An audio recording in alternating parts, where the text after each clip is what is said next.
বন্ধুরা দেখতে পাচ্ছেন আজকের আপনাদের সেই ওলকপির চারা দেখাচ্ছি। এই চারা 50 দিন বয়স, চারার স্টেজটা এরকম। তো এইবারই জমিতে তুলে মূল জমিতে রোয়া হবে। এটা মূল জমিতে রোয়ার সময় এসে গেছে।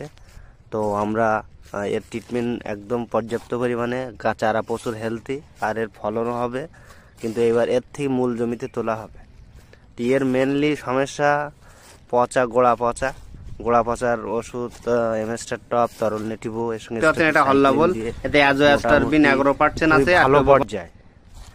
এবার এটা মূল জমিতে করা হবে। আমাদের চারা পুরো রেডি, সমস্ত রেডি। দেখতে পাচ্ছেন খুব সুন্দর সাগদা কুইকেস্টার। তো এই চারার গ্রোথটা এমন হয়ে গিয়েছে। এবার আমরা যখন জমিতে রোপণ করবো এর ভিডিও পরে দেখাবো। তো সমস্ত রকম নিত্যনন্দ ভিডিও দেখতে আমাদের কৃষক বন্ধু চ্যানেল সাবস্ক্রাইব করে রাখবেন। ধন্যবাদ।